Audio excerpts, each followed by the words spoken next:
Hello everyone, welcome to Sri Ram's IAS YouTube channel. This is your mentor Arzu Kakkad. I hope you all are doing well, things are fine at your place. With this, let's begin with today's lecture where we'll be discussing these articles. I'll give you a brief about अच्छा हम क्या करने वाले हैं so that आपको एक idea हो कि 20-25 मिनट्स जो आप टाइम लगाएंगे यहाँ पर उसमें कौन कौन से आर्टिकल्स आप आज कवर करेंगे. आर्टिकल्स 2-3 ऐसे हैं जो काफ़ी लेंदी रहने वाले हैं, so stay tuned for that as well, जिसके अंदर हम डिटेल्ड एनालिसिस लेंगे of these rangelands. Prelims के लिए भी इम्पॉर्टेंट है, मेंस के लिए भी इम्पॉर्टेंट है, पेपर 3 से कनेक्ट कर सकते हो. कुछ स्टैट बेसिकली डेटा जो होगा वो इससे भी जुड़ा हुआ होगा, इकोनॉमिक ट्रैजेक्टरी से भी जुड़ा हुआ होगा. So make sure that you have pen and paper along with you ताकि साथ साथ अपने पॉइंट्स नोट डाउन करते चलें. इंटरनेशनल बुकर प्राइस 2024 हाल फिलहाल किसको मिला है, कैसा ये प्राइस है, किसे दिया जाता है, कितना अमाउंट होता है, वो सारी बातें होंगी प्रीलिम्स के पर्सपेक्टिव से. कौंडिन्य वाइल्ड लाइफ सेंचुरी कहाँ पड़ती है, फ्लोरा फना वेजिटेशन रिवर एसोसिएटेड. प्रीलिम्स के पॉइंट ऑफ व्यू से मैप आप देखना ज़रूर, वैसे मैं आपको मैप दिखाऊंगी भी सही. इंडिया की इकोनॉमिक ट्रेजेक्ट्री कैसी रही है, क्या चैलेंजेस हैं, क्या अपॉर्चुनिटीज़ हैं, and what can be your way forward. GS paper 3 से you can connect. House hold environmental footprints GS paper 3 से कनेक्ट कर सकते हो. अच्छा, कैसे लग्जरी के नाम पर जो ये वेल्थ जिनके पास होती है वो लग्जूरियस लाइफ के चलते एनवायरनमेंट पे क्या इम्पैक्ट डालते हैं. जो हाउस होल्ड फुटप्रिंट है वो क्या है, लग्जूरियस लाइफ की जब हम बात करते हैं उसके पर्सपेक्टिव होता है ना कि ज़िंदगी मज़े वाली आप जी रहे हो लेकिन उसकी भुगतान जो है, जो इम्पैक्ट आप एनवायरनमेंट पे डाल रहे हो वो कोई और भुगत रहा है. सिंपल टर्म्स में ये बात है. तो वो चीज़ें हम देखेंगे इस पर्टिकुलर आर्टिकल में. एडिटोरियल रहा है ये इंडियन एक्सप्रेस के अंदर. तो this all will be covering today. Session अच्छा लगता है तो please make sure that you mark your attendance bye liking the lecture. Share कर सकते हो विद योर फ्रेंड्स ऑल्सो, है ना. कमेंट सेशन में जो आप अपने फीडबैक्स देते हो कि आपको सेशन अच्छा लग रहा है, ये देखकर मुझे बहुत अच्छा लगता है. And do subscribe to the channel, do share these sessions also ताकि we have an extended family. If you are liking these lectures, अपने दोस्तों को जो भी आपके साथ जुड़े हुए हैं, एग्ज़ाम की तैयारी कर रहे हैं, बी इट यूपीएससी एसएससी और any government exam, if they find it relevant with their exam point of view तो definitely they can take the advantage. लेकिन ये ऐसा ही है कि एक देखो, हम यहाँ पर कोई रट्टाफिकेशन में नहीं मरवाती हूँ आपको, मैं सिंपल यही बोलती हूँ कि चीज़ों को रैशनल और क्रिटिकल थिंकिंग जो है वो आनी चाहिए खुद से. चलो डिस्कशन के पॉइंट ऑफ व्यू से सेशंस होते हैं कि ऐसा लगे कि हम बस डिस्कस कर रहे हैं चीज़ों को और आप साथ साथ नोट करते चले, है ना. लाइन रीडिंग बिल्कुल नहीं होती है. और अपने एग्जाम के पर्सपेक्टिव से अपने प्रीवियस ईयर क्वेश्चंस देखो, आपको लगता है कि मेरा सवाल यहाँ से निकलता है, वो डाटा ले लो. मैं तो इन डेप्थ पूरा कवर करूँगी यूपीएससी के पर्सपेक्टिव से. बाकी आप जो भी दूसरे एग्जाम दे रहे हो, whether it is your state के सिविल सर्विसेज और जो भी है, टेक योर पॉइंट्स. मेंस ये ऐसा सेशन है, मतलब 25-30 मिनट के अंदर आपका मेंस के पर्सपेक्टिव से, इंटरव्यू के पर्सपेक्टिव से चीज़ें कवर होती हैं. एक रैशनल अप्रोच, एक ऐसी अप्रोच जहाँ पर आपका दिमाग चले, खुद से आप पॉइंट सोचे और क्या हो सकता है और क्या हो सकता है, वो सब बातें होती हैं यहाँ पर. ठीक है जी, चलिए सेशन शुरू करते हैं and let's begin with the first article.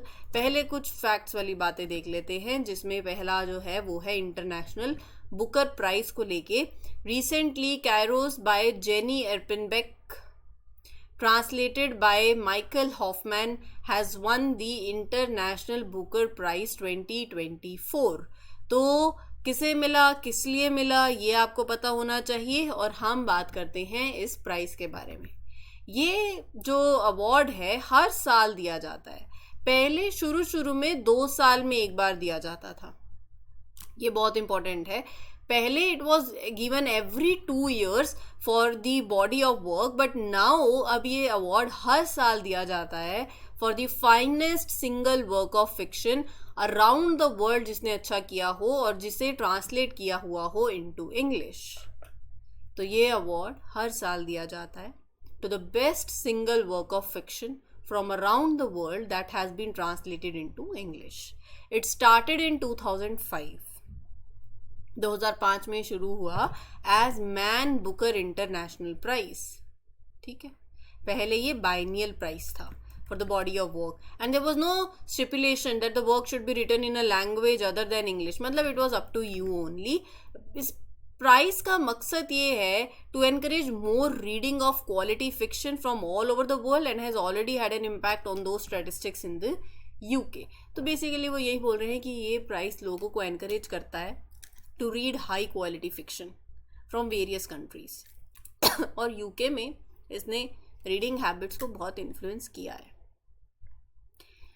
Any long form fiction originally that is written in another language and is translated into English is eligible if it is published in UK or Ireland. So eligibility में यही है, written originally in English by an author of any nationality and published in UK and or Ireland. So ये उस मतलब वो जो fictions हैं वो eligible हैं that are written originally in English by an author of any nationality and published in the UK or Ireland. इसके अंदर 50,000 यूरो का प्राइस मनी है जो ऑथर और ट्रांसलेटर के बीच में इक्वली डिवाइड हो जाता है. इन एडिशन जो short listed authors and translators हैं दे ईच रिसीव 2500 यूरो. ठीक है. हाल फिलहाल एक रिपोर्ट है, आपसे पूछेंगे रिपोर्ट किसने पब्लिश करी और आपसे पूछेंगे रेंजलैंड्स क्या होते हैं.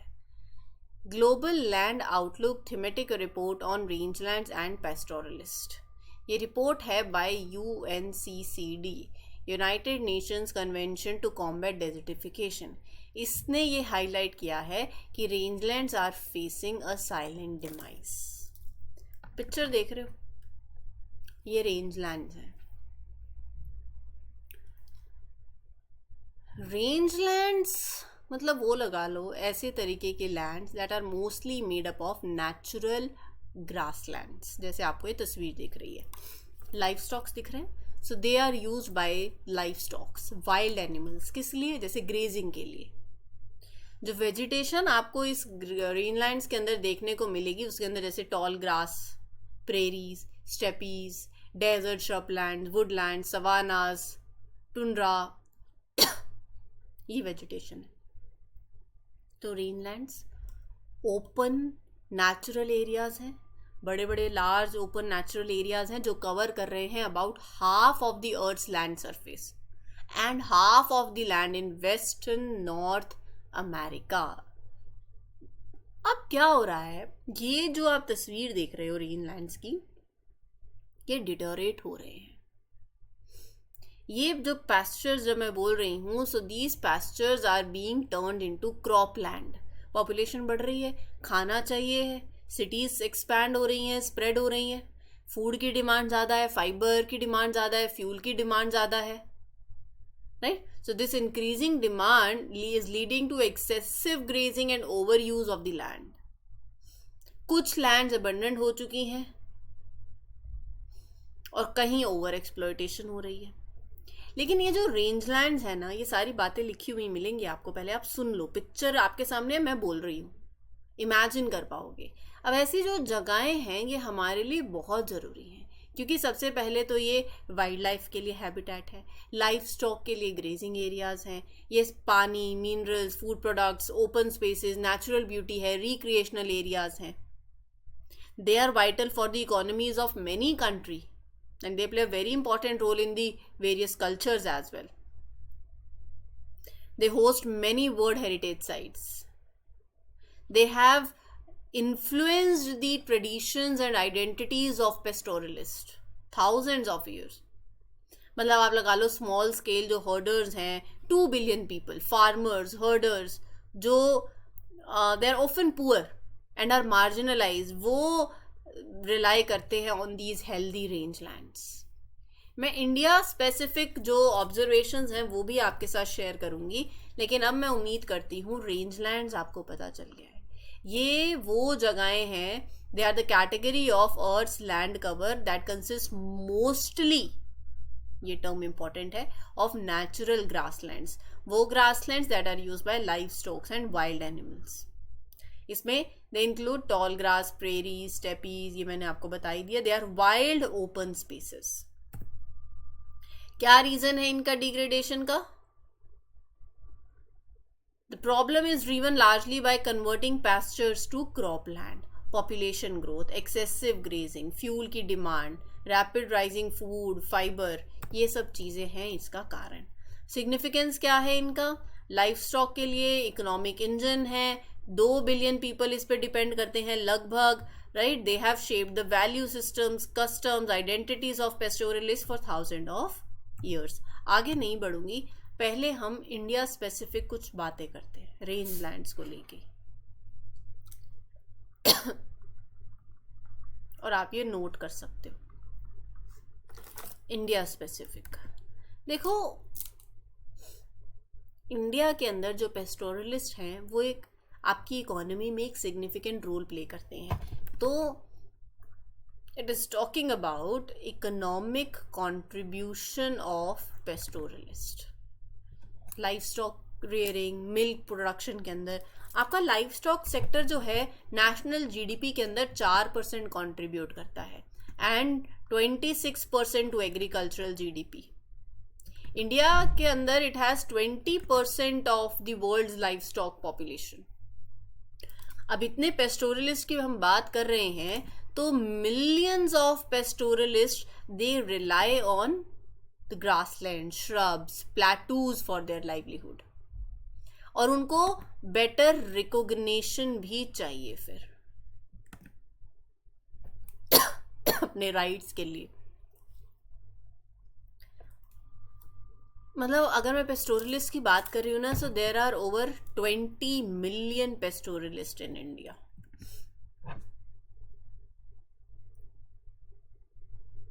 और ये जो पेस्टोरलिस्ट हैं 20 मिलियन के आसपास पेस्टोरलिस्ट हैं, रिलाई करते हैं, इनको रिकॉग्निशन भी इम्पोर्टेंट है. और ये इकोनॉमिक जब ग्रोथ कंट्री की बात करते हैं तो कितना परसेंट इनका कंट्रीब्यूट हो रहा है, मतलब लाइफ स्टॉक सेक्टर का 4%. और ये सब कनेक्टेड ही तो है. पेस्टोरलिस्ट, लाइफ स्टॉक, आप मिल्क प्रोडक्शन कौन करेगा? और यही पेस्टोरलिस्ट के पास they have little influence on the policy decisions, right? और जो इंडिया के अंदर जो ये ग्रासलैंड्स हैं, they are threatened ecosystems. They are often ignored in conservation efforts. Current ecosystem restoration policies जो हैं वो फोकस करती हैं, they favour forestry. They are converting grasslands into plantations. Less than, अगर मैं लगाऊं तो less than 5% of India's grasslands are protected. 2005 से 2015 तक के बीच में जो टोटल ग्रासलैंड एरिया था वो कम हुआ है, 18 मिलियन से 12 मिलियन हो गया है. Are you getting my point? ये पॉइंट्स आप नोट करिए. क्या कर सकते हैं या क्या कुछ अभी हुआ है? देखो, फॉरेस्ट राइट एक्ट है आपका 2006 वाला forest right act. It has help pastoralist to gain grazing rights. अब इंपॉर्टेंस ऑफ रेंज लैंड्स और पेस्टोरलिज्म जो है इंडिया के अंदर, there is a gradual shift towards recognising its importance. बहुत सी स्कीम्स हैं, लाइफ स्टॉक मिशन है, राष्ट्रीय गोकुल मिशन है, animal husbandry infrastructure development fund है. तो ये सारी चीज़ें अभी हैं दैट आर वर्किंग. ठीक है, आगे बढ़ते हैं. Researchers from zoological survey of India, आप इसके बारे में पढ़ोगे, जूलॉजिकल सर्वे ऑफ इंडिया के बारे में. तो researchers from zoological survey of India in partnership with Andhra Pradesh biodiversity board rediscovered Sri Lankan golden bagged frog after 2 centuries. कहाँ पर? इन कौंडिन्य वाइल्ड लाइफ सेंचुरी इन चित्तूर डिस्ट्रिक्ट. तो आंध्र प्रदेश का ये मैप है, नीचे आ जाओ, बिल्कुल बॉर्डर पे लगता है Kaundinya wild life sanctuary, Tamil Nadu. तो ये आपको मालूम होना चाहिए. इधर कौंडिन्य वाइल्ड लाइफ सेंचुरी, थोड़ा सा ऊपर जाओ Rajiv Gandhi national park, right. Latitude, longitude ये पता होने चाहिए. इधर से ही जा रहा है, कौन अगल बगल है थोड़ा सा. Papikonda national park, Coringa wildlife sanctuary, Kolleru lake, Nagarjuna Sagar Srisailam tiger reserve, Amrabad wildlife sanctuary, Kawal tiger reserve हमने पढ़ा है, कहाँ पड़ता है, तेलंगाना में पड़ता है क्या या आंध्र प्रदेश में पड़ता है, do let me know. Rollapadu wildlife sanctuary, तो ये आपको अरेंजमेंट देखनी है, पुलिकट लेक के बारे में मालूम हो। अब हम बात करेंगे आज कौंडिन्य वाइल्ड लाइफ सेंचुरी के बारे में, जो कि लोकेटेड है Palamaner Kuppam forest ranges, Chittoor district के आंध्र प्रदेश के अंदर। ये पूरी स्टेट में it is the only sanctuary that is housing Asian elephants, और ये प्रोजेक्ट एलिफेंट के अंडर भी आती है। कैगाल एंड रिवर कौंडिन्य यहाँ से फ्लो करती है। ड्राई डेसिडियस फॉरेस्ट है, स्क्रब है एंड ग्रासी प्लेन्स है, और ये फ्लोरा है और ये फना। फ्लोरा फना तो आप याद कर ही सकते हो, प्लांट्स और एनिमल्स कैसे कैसे पाए जाते हैं। आगे बात करते हैं श्रीलंकन गोल्डन बैग्ड फ्रॉग की, जिसे श्रीलंकन वुड फ्रॉग भी बोला जाता है और ग्रेवेनहॉर्स फ्रॉग भी बोला जाता है। It belongs to the family Ranidae, और ये it is endemic to Sri Lanka. Commonly अगर आप देखो तो it is found from sea level to 1250 metres in various districts. Hylarana basically इसका साइंटिफिक नेम है। It is associated with fresh water habitats. ठीक है जी, तो ये आपको थोड़ा मालूम होना चाहिए। GS पेपर 3 से you can connect with this article. 5 things the next government needs to focus on. क्या? पहला, reviving private investments, boosting consumption, increasing employment opportunities, turning around agriculture and becoming an integral part of global supply chain should be on the top of policy agenda। ये 5 points note कर लीजिए, मैं इनके बारे में detail में बात करूंगी। प्राइवेट इन्वेस्टमेंट्स और कंजम्पशन और सारा सप्लाई एंड डिमांड का खेल है। आप लोगों के हाथ में पैसा होगा, जॉब्स होंगी, जॉब से जुड़ी हुई वैसी स्किल्स होंगी। तो देखो, जिनको कनेक्ट करना है ना, तो आप पीछे से कनेक्ट करते हो। मैं बात कर रही हूँ कंजम्पशन की। कंजम्पशन कब होगी? मैं कब कंज्यूम करूँगी? जब मेरे हाथ में पैसा होगा खर्चने के लिए, तो मैं जाऊँगी मार्केट में, कुछ लूँगी। पैसा होगा, पैसे के लिए क्या चाहिए? नौकरी चाहिए, है ना। नौकरी के लिए स्किल्स चाहिए, स्किल्स के लिए वो एडुकेशन चाहिए। Are you getting my point? दिक्कतें कहाँ हैं? वो स्किल नहीं है। स्किल क्यों नहीं है? क्योंकि जो पढ़ा रहे हैं और जो डिमांड है वो मैच नहीं कर रही है। फिर एडुकेशन सेक्टर में जब जम करते हैं, तो हमने कल ही पढ़ा था हायर एडुकेशन इंस्टीट्यूशन में क्या चैलेंजेस हैं। जो टीचर्स हैं वो बाहर जा रहे हैं, अच्छी जॉब पर अपॉर्चुनिटीज़ मिल जाती है, वैकेंसीज ऐसी ही पड़ी हुई हैं। सिर्फ बहुत सी दिक्कतें हैं, राइट। प्राइवेट इन्वेस्टमेंट्स रिवाइव करना बहुत इंपॉर्टेंट है। वही कंजम्पशन बूस्ट करें, एम्प्लॉयमेंट, और अगर कंजम्पशन बढ़ेगी, जाके बाजार में कुछ खरीदोगे तो उस चीज़ की डिमांड बढ़ेगी, प्रोडक्शन बढ़ेगी, ग्रोथ होगी, जीडीपी बढ़ेगी, मैन्युफैक्चरिंग सेक्टर और होगा, राइज होगा, राइट। और मैन्युफैक्चरिंग सेक्टर और बढ़ेगा, एम्प्लॉयमेंट अपॉर्चुनिटीज़ बढ़ेंगी, राइट। और फिर you will be also becoming an integral part of global supply chain as well, right। तो ये सारी चीज़ें हैं जिस पे हम ध्यान देंगे। करंट स्टेट ऑफ इंडिया की इकोनॉमी क्या है इन डिफरेंट सेक्टर्स, बहुत इंपॉर्टेंट आर्टिकल है, बहुत इंपॉर्टेंट। देखो, इंडिया की इकोनॉमी एक स्ट्रॉन्ग ग्रोथ एक्सपीरियंस कर रही है, अगर लगातार 3 कॉन्जिक्यूटिव ईयर से 7% की लगभग। कि मैं बातें करूंगी आपके साथ, पहले ये बातें सुन लो। इकोनॉमिक परफॉर्मेंस के अंदर एक पॉजिटिव ट्रेंड देखने को मिल रहा है, लेकिन पिछले 5 सालों से until 2018-2019 economy saw a substantial real GDP growth. लेकिन जब मैं बात कर रही हूँ कुछ चीज़ों की, मेनली ड्यू टू कोविड-19 पैंडमिक लगा लो आप, देयर वर सम डिस्ट्रप्शंस। अब वो क्या करने की ज़रूरत है? अब आप आगे ग्रो कर रहे हो, देखो हर चीज़ में हम कोविड-19 पैंडमिक तो ले आते हैं, बट उसके बाद अब आगे क्या है कि नहीं? तो लेट्स टॉक अबाउट दैट। वो आगे क्या? पहले इंडिया की इकोनॉमी अलग अलग सेक्टर्स में क्या करंट स्टेट है उसका। 5th largest economy, globally, fastest growing among G20 nations. IMF forecast a GDP growth of 6.8% for the fiscal year 2024 and 2025, 6.5% for 2025-2026. Resilient growth, fifth largest globally. Current account deficit देखो, economic survey 2024 के हिसाब से India का current account deficit जो है वो कम हुआ है to 1% of GDP in the first half of financial year 24. मतलब आपका एक्सपोर्ट बढ़ा है, आपका इंपोर्ट कम हुआ है. Service exports, oil import cost कम हुई है, ऐसे लगा लो आप. फॉरेन इन्वेस्टमेंट्स अगर आप देखो तो वो FII inflows have bolstered forex reserves to approximately $643 billion. ये थोड़े से फैक्ट्स ध्यान में रखो. इंफ्रास्ट्रक्चर डेवलपमेंट की बात करूँ तो वो भी रिमार्केबल रहा है. 74 एयरपोर्ट्स कंस्ट्रक्ट करे हैं पिछले 9 सालों के अंदर. कैपिटल एक्सपेंडिचर बूस्ट हुआ है. Manufacturing sector is reaching 74%. Manufacturing sector capacity utilisation is reaching 74%. There are signs of potential acceleration in the private capital expenditure cycle. Consumer price index inflation has dipped below RBI's upper target band of 6%.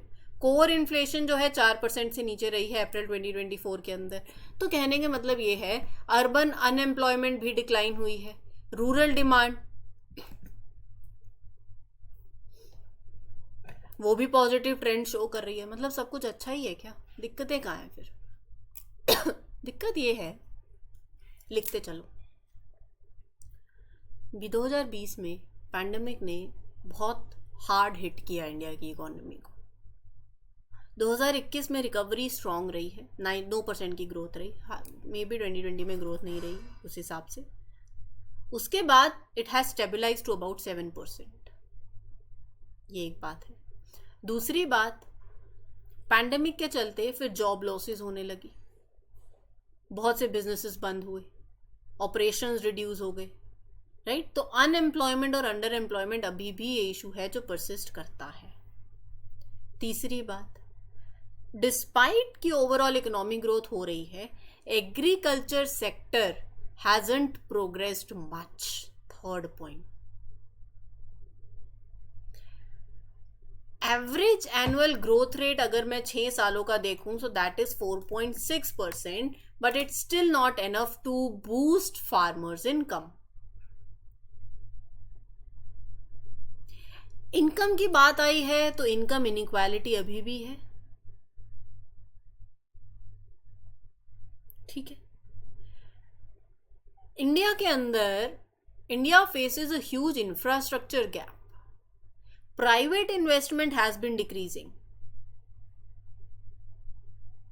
and in critical areas, transportation, energy, healthcare infrastructure,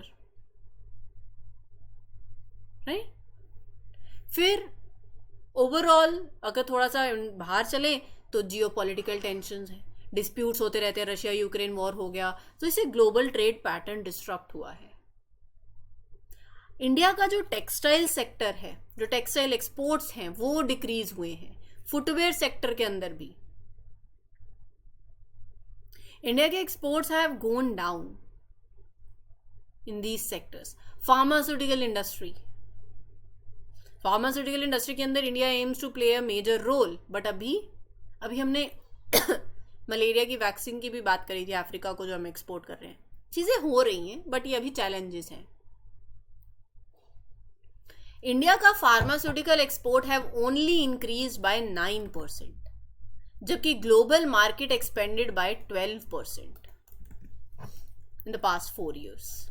तो फिर जगह कहाँ है जहां हम चीजों को ठीक कर सकते हैं? हम जॉब्स क्रिएट करें, ग्रोथ होगी, कंजम्पशन बढ़ेगी, consumer will spend, right. Private investment को एनकरेज करना है. It's very essential. PLI schemes हैं, राइट. एग्रीकल्चर सेक्टर की बात करी थी अभी, तो एग्रीकल्चर रिफॉर्म्स लाने की जरूरत है. There was recent controversy over farm laws. Household consumption को रिकवर करने की जरूरत है. इन्फ्लेशन के चलते महंगाई इतनी हो जाती है, कंज्यूमर गुड्स की जो डिमांड है वो कम रहती है। फिर कंजम्पशन को बढ़ाने के लिए क्या करना है? You have to revisit your tax rates, rationalise your GST slabs, restructure taxes ताकि लोग सेविंग्स भी करें, राइट? तो ये सारी चीजें हम कर सकते हैं। I hope you are getting my point. ऐसा करते हैं, इस पर्टिकुलर सेशन के लिए इतना ही रखते हैं। Will talk about environmental footprints in the next lecture, क्योंकि बहुत बड़ा आर्टिकल रहेगा, उसमें नंबर ऑफ पॉइंट्स हैं that I will share with you. So उसकी डिटेल्ड एनालिसिस करेंगे कल। ये पॉइंट्स सारे जो मैंने आपके साथ शेयर करे हैं इनको नोट डाउन जरूर करते रहें, अपने लेक्चर दोबारा सुन लें चाहे। फिर अब आपने अभी सुना है, एक बार सुन लिया है, अगर आपके पास टाइम में नोट्स बना लिया साथ साथ तो ठीक है, नहीं सुना है रिवाइज करना है, सेशन आपके पास पड़ा है, आप इसको अपनी 1.5 1.75x की स्पीड पर चलाएं और कोई भी पॉइंट मिस हो गया, डेटा मिस हो गया, वो लिखते जाएं, अपने खुद के नोट्स बनाओ, राइट? नोट्स लेने से नहीं होगा, खुद के नोट्स बनाना इंपॉर्टेंट है। टॉपर स्ट्रैटेजी हम मांगते हैं ना, खुद के नोट्स बनाओ, ठीक है? पका पकाया खाना नहीं, खुद का बना हुआ खाना खाओगे तो पता होगा इतनी नमक डाला है, इतना मिर्च डाला, और फिर सब्जी कहाँ थोड़ी हिली है, ख़राब हुई है, वो अगली बार जब बनेगी तो अच्छी बनेगी। तो एक बार, दो बार, तीन बार नोट्स बनाने में दिक्कत आएगी, फोर्थ टाइम अच्छे ही बनेंगे, धीरे धीरे यू विल गेट बेटर। और फाइनल में देखना आपको आपके खुद के नोट्स काम आएंगे, और फिर होता है याद नहीं हो रहा, ये नहीं हो रहा, वो नहीं हो रहा, सब कुछ होगा क्योंकि आपने आपके खुद के नोट्स बनाए हुए थे, ठीक है? माइंड में जाता जाता है, वो सबकॉन्शियस मेमोरी में चीज़ें सेव होती है।